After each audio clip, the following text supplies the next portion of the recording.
미진아, 시댁이랑 거리 두고 싶다고 했잖니? 어머님, 그때는 제가 말이 헛나왔어요. 정분 씨는 고개를 저으며 테이블 위에 서류를 가리켰습니다. 이 집은 네 명이고 너희는 그동안 월세 없이 살아왔지. 하지만 이젠 월세 130만 원씩 내고 살아. 130만 원이요? 저희가 그런 돈이 어딨어요? 응? 이 동네 시세가 그 정도야. 부동산에서 확인해 봤거든. 아무리 그래도 그렇지. 저희 사정 뻔히 아시면서 갑자기 이러시면 어떡해요. 거리 두고 남처럼 지내자며? 남이니까 월세 받는 거 당연한 거 아니야? 남한테 공짜로 집을 빌려주는 사람이 어디 있니? 어머님, 제가 그때 좀 감정적으로 말했어요. 죄송해요. 미진아, 이제 와서 사과해봤자 소용없어. 월세 받는다 하니까 눈물 흘리는 거 그거 악어의 눈물 아니니? 두 번은 안 속는다. 그날 내가 말했지. 너 원하는 대로 해주겠다고. 이번 사연의 주인공은 경기도 남양주시에 사는 올해 68세 심정분 씨입니다. 정분 씨의 왼쪽 가슴에는 작은 흉터가 있습니다. 3년 전 유방암 수술을 받은 자리죠. 지금도 2주마다 병원을 오가며 항암 치료를 받고 있는데 이 치료가 참 지독합니다. 약물이 몸에 들어가면 속이 뒤집히고 머리가 어지럽고 온몸이 천근만근 무거워지거든요. 그런데 더 힘든 건 혼자라는 사실이었습니다.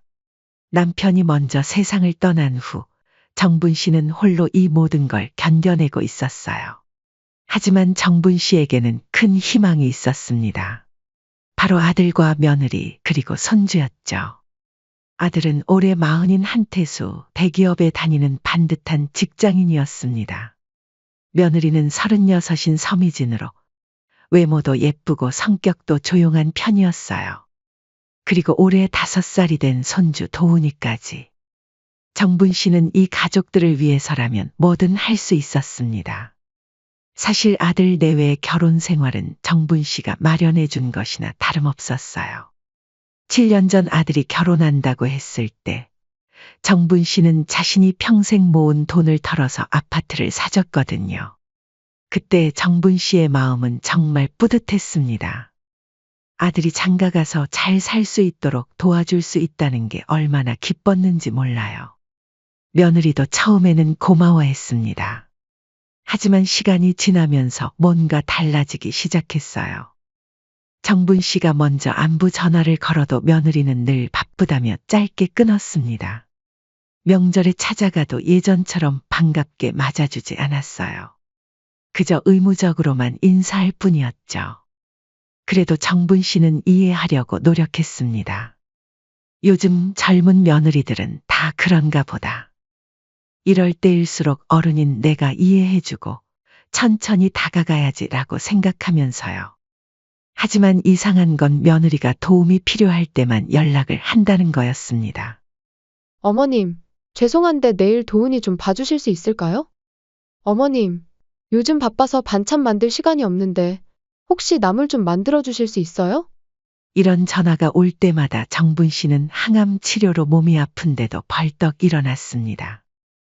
반찬을 만들고 손주를 돌보고 때때로 급한 돈이 필요하다고 하면 통장에서 돈을 빼서 건네주기도 했어요. 그런데 이렇게 며느리를 가족으로 받아들이려는 정분 씨의 의도와는 다르게 며느리의 태도는 점점 더 차가워졌습니다. 어느 날 정분 씨가 항암 치료를 받고 온 날이었어요. 그날 쓴 약이 특히 독했던지 집에 와서도 계속 속이 메스꺼렸습니다. 그런데 마침 며느리에게서 전화가 왔어요. 어머님, 오늘 회사 회식이 있어서 늦을 것 같아요. 도훈이 좀 봐주실 수 있으세요?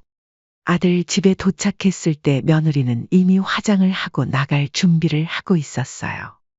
어머님, 도훈이 저녁은 해뒀고요. 밥 먹이고 좀 있다가 재워주시면 돼요. 알겠다. 다녀와라. 며느리가 나간 후 정분 씨는 손주와 함께 시간을 보냈습니다. 5살 도훈이는 할머니를 무척 좋아했어요. 하지만 시간이 지날수록 속이 점점 메스꺼렸습니다. 항암 치료의 후유증이었죠. 참으려고 했지만 9시가 넘어서도 며느리는 돌아오지 않았어요. 정분 씨는 도훈이를 재우고 거실에서 기다렸습니다. 그런데 그때 현관문이 열렸어요. 며느리가 돌아온 거였죠. 어머님, 수고하셨어요. 도훈이 잘 잤나요? 응, 잘 잤어. 며느리와 이야기를 하던 중 갑자기 속이 울렁거리기 시작했습니다. 더 이상 참을 수 없었어요. 잠깐만.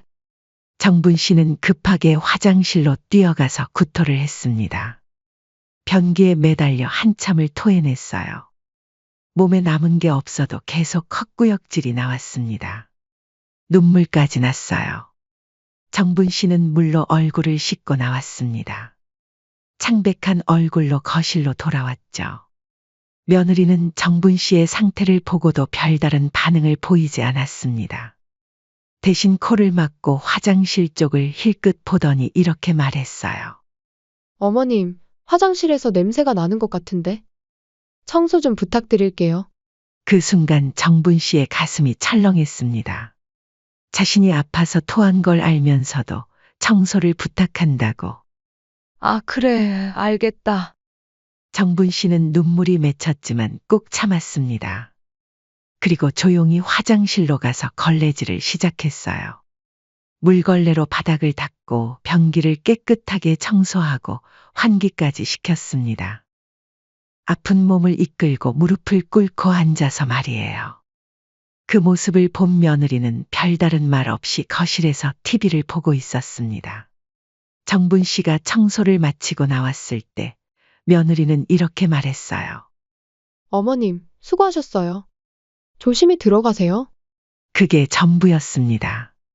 고맙다는 말도 괜찮냐는 말도 없었어요. 집으로 돌아가는 길, 정분 씨는 가슴이 답답했습니다. 하지만 정분 씨는 여전히 희망을 잃지 않았어요. 가족이니까 시간이 지나면 다시 가까워질 수 있을 거라고 생각했습니다. 그런데 정분 씨는 아직 몰랐습니다. 며느리의 마음속에 어떤 생각이 자리 잡고 있는지를. 그리고 곧 훨씬 더 큰 충격이 기다리고 있다는 것도 말이에요. 그날 밤 집에 돌아온 정분 씨는 한참을 잠들지 못했습니다. 며느리가 자신에게 청소를 시킨 그 순간이 계속 머릿속을 맴돌았어요. 아픈 몸으로 토하고 있는데 괜찮냐는 말 한마디 없이 청소부터 시키다니. 며칠 후 정분 씨는 병원에서 다음 항암 일정을 통보받았습니다. 이번 주 목요일에 오시면 됩니다. 다만 이번에 쓸 약물이 좀 독한 편이라서 귀가하실 때 힘드실 거예요. 가능하면 보호자분이 동행해 주시는 게 좋겠어요. 의사 말에 정분 씨는 걱정이 됐습니다. 지난번에도 혼자 갔다가 집에 돌아오는 길에 어지러워서 몇 번이나 쉬어야 했거든요. 누군가 함께 가줄 사람이 있으면 좋을 텐데. 집에 돌아와서 달력을 보니 공교롭게도 그날은 아들이 출장을 가는 날이었어요. 며느리는 어떨까 싶어서 아들에게 전화를 걸었습니다. 태수야, 엄마가 목요일에 병원 가는데 너 아니면 미진이 시간 어때? 엄마, 저는 그날 안 되고 미진이요? 잠깐만요. 확인해 볼게요. 잠시 후 아들이 다시 전화를 걸어왔습니다. 엄마, 미진이가 그날 연차 썼다고 해요. 왜요? 정분 씨는 조심스럽게 말했습니다. 이번에 병원에서 약이 좀 독하다고 해서 혹시 같이 가줄 수 있나 해서.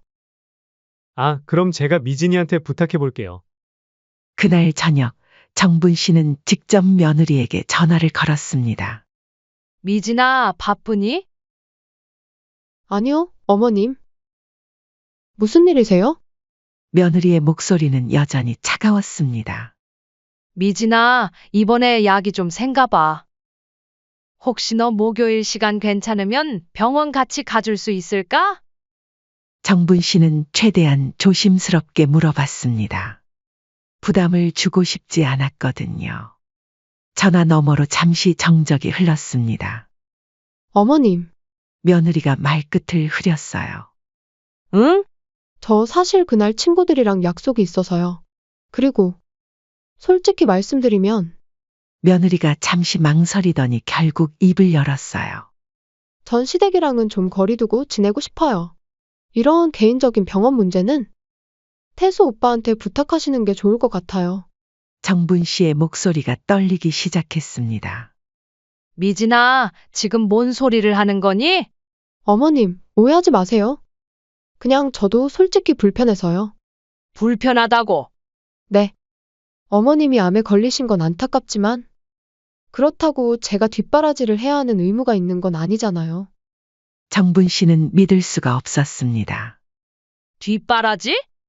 내가 언제 너한테 뒷바라지를 해달라고 했니? 며느리의 목소리가 점점 날카로워졌습니다. 어머님, 솔직히 말씀드릴게요. 저도 제 인생이 있거든요. 시집 잘못 와서 암 걸린 시어머니 때문에 마음 편히 부탁도 못하고 항상 눈치 보면서 살기 싫어요. 뭐라고? 시집 잘못 왔다고? 제가 결혼할 때 어머님이 아프실 줄 알았으면 결혼 안 했을 수도 있어요. 솔직히 정분 씨의 가슴이 무너지는 느낌이었습니다. 미진아, 너 지금 정신이 있는 거니? 저는 정신 멀쩡해요. 오히려 어머님이 몸 관리 좀 제대로 하세요. 제발. 암이 몸 관리를 제대로 안 해서 걸리는 건 줄 아니? 그리고 미리 말씀드리는데 나중에 병원에 다시 입원하시거나 그러셔도 간병 같은 거 저는 못해요. 자기 몸자기가 알아서 챙기셔야죠. 정분 씨는 한동안 말을 할 수 없었습니다. 자신이 집을 사줬는데, 아픈 몸에도 손주를 돌봐주고 반찬을 해다 줬는데, 이게 며느리의 진심이었던 거예요. 미진아, 내가 3년 전에 입원했을 때 너한테 와달라는 말 한 번이라도 한 적 있니? 근데 제가 눈치 보이잖아요.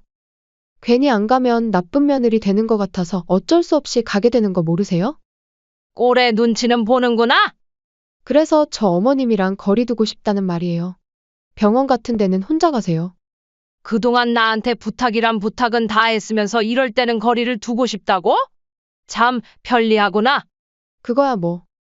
감사하긴 하지만 그렇다고 제가 평생 빚진 것처럼 살 수는 없잖아요. 빚진 것처럼? 어머님, 솔직히 요즘 시대에 시어머니가 집 사주는 거 흔한 일이에요. 그거 가지고 계속 은혜 갚으라고 하시면 저도 힘들어요. 은혜 갚으라고? 내가 언제 그런 말 했니? 다른 집 시어머니였으면 건강하셔서 부탁드리는 것도 눈치 안 보이고 편하게 할 텐데.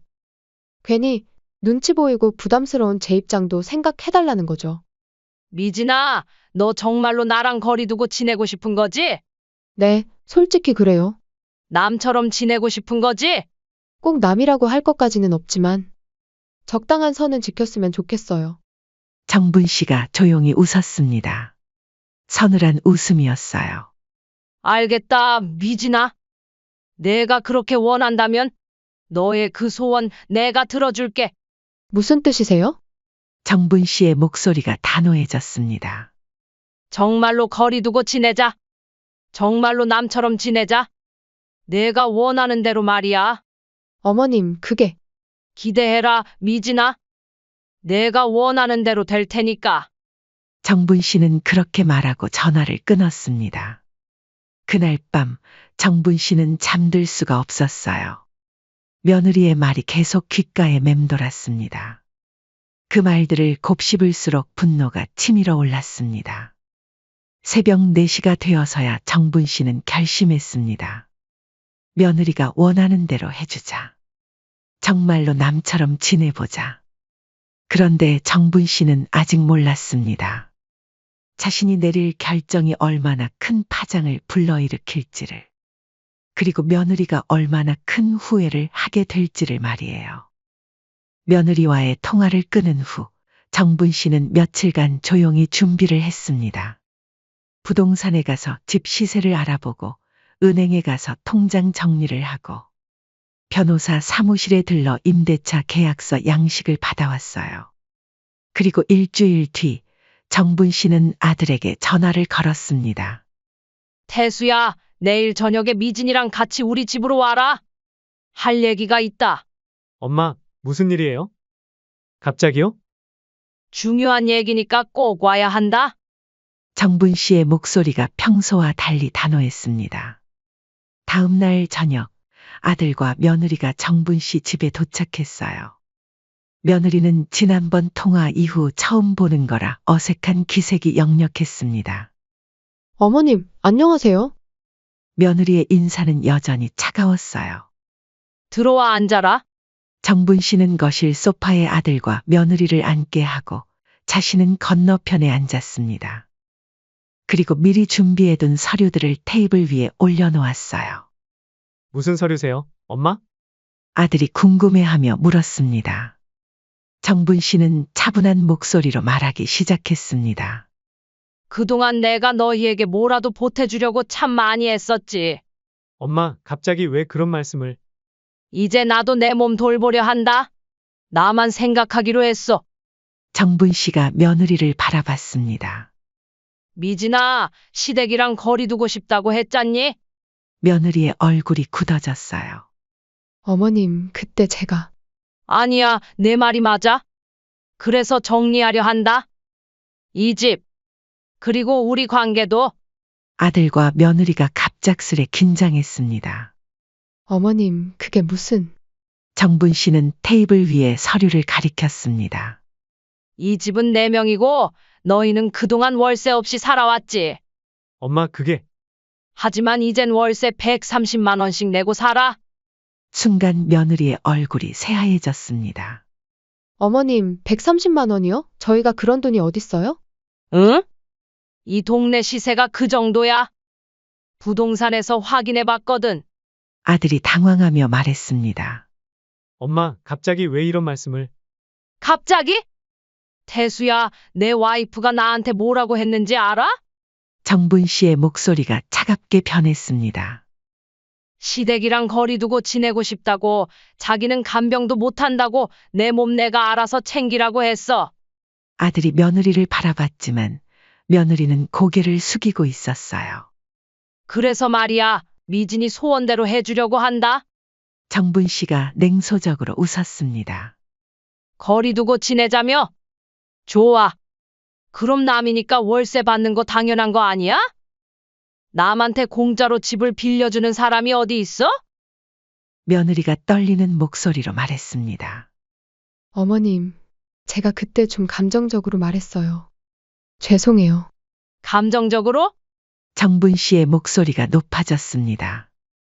미진아, 너 시집 잘못 와서 암 걸린 시어머니 때문에 불편하다고 했잖아? 아들이 깜짝 놀라 며느리를 쳐다봤습니다. 미진아, 너 그런 말 했어? 며느리가 어쩔 줄 몰라 했습니다. 오빠, 그게 태수야, 내 와이프는 내가 암에 걸린 게 자기 인생에 방해가 된다고 생각해. 정분 씨가 계속 말했습니다. 그리고 집 사준 것도 요즘 시대에 흔한 일이라고 하더라. 이제서야 며느리가 눈물을 흘리며 말했습니다. 어머님, 정말 죄송해요. 제가 잘못했어요. 미진아, 이제 와서 사과해봤자 소용없어. 월세 받는다 하니까 눈물 흘리는 거 그거 악어의 눈물 아니니? 정분 씨가 단호하게 말했습니다. 내가 말했지. 너 원하는 대로 해겠다고. 정말로 남처럼 지내자. 며느리가 절망적인 표정으로 말했습니다. 어머님, 월세 130만 원은 너무 많아요. 저희가 어떻게 많아? 그럼 이사 가면 되잖아. 비싸다 느끼면 이사 가서 너희 분수에 맞는 곳에서 살거라. 이사 갈 돈이 어디 있어요? 그건 너희가 알아서 할 일이지. 나는 남이니까 상관없어. 아들이 가로막았습니다. 엄마, 그래도 좀 심하지 않아요? 그 순간 정분 씨는 아들을 차갑게 바라봤습니다. 태수야, 너도 내 와이프 편이구나. 너도 마찬가지야. 내가 항암 치료하기 시작하고 수술했을 때도 맨날 바쁘다며 오지도 않던 애가 돈 필요할 때만 병문 안 와서 돈 타가고. 그래, 누굴 탓하겠니? 내가 뿌린 씨인데 내 잘못이지? 너가 그렇게 하니까 네 와이프도 엄마를 아주 우습게 아는 거다. 엄마, 그게 아니라 그럼 내 와이프가 나한테 한 말은 뭐야? 거리 두고 지내자는 게 뭔 뜻인지 모르겠어? 아들이 말문이 막혔습니다. 정분 씨가 임대차 계약서를 밀어냈습니다. 다음 달부터 월세 130만 원? 계약서에 서명해. 며느리가 울먹이며 말했습니다. 어머님, 그럼 차라리 조금만 깎아주세요. 저희가 이 돈을 달마다 어떻게 내요? 그건 내가 알 바 아니야. 너 말대로 각자 알아서 사는 거잖아. 정분 씨가 일어났습니다. 싫으면 이사 가든지. 일주일 안에 결정해서 알려주거라. 이사 갈 거면 나도 세입자 받게. 그날 밤 아들과 며느리는 집에 돌아가서 밤새 싸웠습니다. 미진아, 너 도대체 엄마한테 뭔 짓을 한 거야? 오빠, 내가 그런 뜻으로 말한 게 아니라고. 그럼 뭔 뜻이야? 시집 잘못 왔다고? 암 걸린 엄마가 짐이라고? 며느리는 할 말이 없었습니다. 이제 어떡하냐? 월세 130만 원을 어떻게 내? 이사 가면 되잖아. 이사? 돈은 당장 어떻게 구해? 대출 받으려면 또 이자만 월 100만 원은 나갈 텐데? 며느리도 현실을 깨달았습니다. 이사를 가려면 거액의 목돈이 필요한데 그들에게는 그럴 돈이 없었어요. 대출을 받자니 이자만으로도 월 100만 원이 넘었습니다. 결국 월세 130만 원을 내는 게 나을 지경이었죠. 하지만 그들의 월급으로는 130만 원을 매달 내기가 빠듯했습니다. 다음 날부터 며느리는 정분 씨에게 계속 전화를 걸었지만 정분 씨는 받지 않았어요. 아들이 직접 찾아가기도 했지만 정분 씨는 문을 열어주지 않았습니다. 엄마, 저예요. 문 좀 열어주세요. 할 말 없다. 계약서에 서명할 거면 집 앞에 두고 가. 정분 씨의 목소리는 단호했습니다. 일주일 후 할 수 없이 그들은 임대차 계약서에 서명했습니다. 그리고 그달부터 정분 씨의 통장으로 월세 130만 원이 입금되기 시작했어요. 월세를 내고 나니 생활비가 빠듯해졌습니다. 외식은 꿈도 못 꾸고 옷 사는 것도 절약해야 했어요. 며느리는 매일 통장 잔고를 확인하며 한숨을 쉬었습니다. 이럴 줄 알았으면 병원 같이 가줄 걸. 하지만 이미 늦었습니다. 그리고 정분 씨는 나머지 현금은 자신의 노후와 치료비를 위해 따로 관리하기 시작했어요. 더 이상 아들 내외에게 용돈을 주는 일도 없었습니다. 이제 정말로 그들 사이에는 거리가 생겼습니다. 며느리가 그토록 권했던 거리가 말이에요. 그런데 그 거리는 며느리가 예상했던 것과는 전혀 다른 것이었습니다. 정분 씨는 더 이상 반찬을 해다 주지 않았고 손주를 봐달라는 부탁도 받지 않았어요. 그리고 무엇보다 경제적인 지원도 완전히 끊어졌습니다. 며느리는 그제서야 깨달았습니다. 자신이 얼마나 큰 실수를 했는지를. 하지만 이미 엎질러진 물이었어요. 정분 씨의 복수는 이제 막 시작된 것이었습니다. 월세를 내기 시작한 지 6개월이 지났습니다. 아들 내외의 삶은 완전히 달라져 있었어요. 매달 130만 원의 월세를 내다 보니 생활이 팍팍해졌습니다. 전에는 주말마다 외식을 하고 옷도 마음껏 사고 여행도 다녔는데 이제는 그런 여유가 전혀 없었어요. 며느리는 매일 가계부를 쓰며 한 푼이라도 아끼려고 애썼습니다. 통장에서 빠져나가는 돈을 볼 때마다 속이 쓰렸어요. 그런데 더 큰 문제가 생겼습니다. 며느리가 직장에서 실수를 연발하기 시작한 거예요. 월세 걱정에 스트레스를 받다 보니 집중력이 떨어졌고 중요한 프로젝트에서 실수를 했습니다. 서미진 씨, 요즘 업무에 집중이 안 되는 것 같은데 무슨 일 있나요? 상사의 지적에도 며느리는 말할 수 없었어요. 시어머니와 싸워서 월세를 내게 되었다고 할 수는 없잖아요. 결국 며느리는 좌천당했습니다. 월급도 30만 원이나 깎였어요. 이제 어떡하지? 월급이 줄어든 상황에서 130만 원 월세는 더욱 큰 부담이 되었거든요. 아들도 상황은 마찬가지였습니다. 정분 씨로부터 더 이상 용돈을 받을 수 없게 되자 부족한 생활비를 메우기 위해 부업을 시작했어요. 주말마다 배달 일을 하며 돈을 벌어야 했습니다. 이게 뭐 하는 짓이야? 40살 대기업 직장인이 주말마다 배달 일을 하는 자신의 모습이 초라했습니다. 며느리의 상황은 더욱 참혹했어요. 예전에는 정분 씨가 손주를 봐줘서 편하게 일할 수 있었는데, 이제는 그런 도움이 완전히 끊어졌습니다. 퇴근하자마자 어린이집에 달려가 아이를 데려와야 했고, 집에 오면 바로 저녁 준비, 아이 목욕시키기, 빨래, 청소까지 해야 했어요. 예전에는 정분 씨가 해주던 반찬도 이제는 직접 만들어야 했습니다. 퇴근 후 지친 몸으로 장을 보고 밤늦게까지 반찬을 만드는 일이 반복됐어요. 아, 진짜 죽겠다. 며느리는 매일 밤 쓰러질 것 같았습니다. 직장 일에 육아에 집안일까지 모든 걸 혼자 감당해야 했거든요. 주말에도 쉴 틈이 없었어요. 밀린 집안일과 아이 돌보기로 하루가 다 갔습니다. 예전에는 주말마다 카페도 가고 쇼핑도 했는데, 이제는 그런 여유는 꿈도 못 꿨어요. 그러던 어느 날 며느리가 예전처럼 정분 씨에게 전화를 걸었어요. 어머님, 저예요. 이번에는 정분 씨가 전화를 받았습니다. 뭐야? 목소리가 차갑기 그지없었어요. 어머님, 도은이가 아파서 병원에 가야 하는데? 혹시 오늘 봐주실 수? 안 돼. 정분 씨는 단칼에 거절했습니다. 어머님, 제발요. 저희가 일을 가야 해서.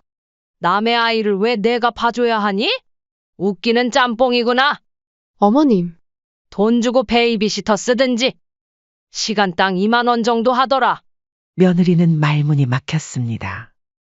베이비시터 비용까지 나갈 여유가 어디 있어요. 그런데 정분 씨의 말은 끝나지 않았습니다. 아, 그러고 보니 이번 달 월세 아직 안 들어왔네? 5일 지났는데? 어머님, 이번 달은 좀 어려워서. 어려워? 그런 건 내가 알 바 아니야. 계약서대로 하자. 그럼 며칠만 기다려주시면.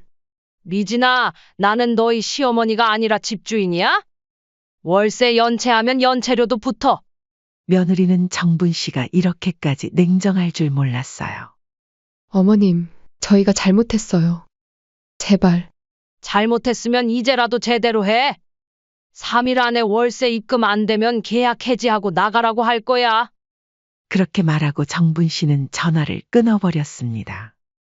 며느리는 한참을 멍하니 앉아 있었어요. 이게 내가 원했던 거였나? 예전에는 정분 씨가 전화만 하면 바로 달려와서 아이를 봐줬는데, 이제는 완전히 남이 되어버렸어요. 며느리는 그제서야 깨달았습니다. 자신이 잃어버린 게 얼마나 큰 것인지를.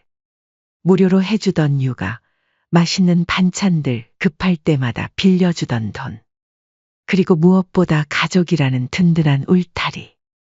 그 모든 걸 꺼리두고 싶다는 한마디로 다 잃어버렸던 거예요. 한편 정분 씨는 어땠을까요? 월세 130만 원이 매달 들어오니 경제적으로는 오히려 나아졌어요. 더 이상 아들 내외에게 용돈도 안 주고 반찬값도 안 들고 육아비도 안 들었거든요. 무엇보다 마음이 편해졌습니다. 예전에는 며느리 눈치를 보며 조심조심 행동했는데, 이제는 그럴 필요가 없었어요. 항암 치료를 받고 와서도 누구 부탁을 받을 걱정 없이 편히 쉴 수 있었습니다. 그로부터 몇 달 더 지났습니다. 아들 내외는 여전히 매달 130만 원의 월세에 허덕이고 있었어요. 아이는 컸는데 교육비는 더 많이 들고 생활은 점점 더 팍팍해졌습니다. 며느리는 매일이 전쟁 같았어요.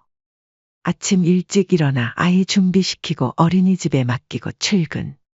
퇴근하자마자 아이 데리러 가서 저녁 준비하고 집안일하고. 하루가 어떻게 지나가는지도 모를 정도였어요. 예전에는 정분 씨가 해주던 모든 일들을 이제는 자신이 다 해야 했거든요.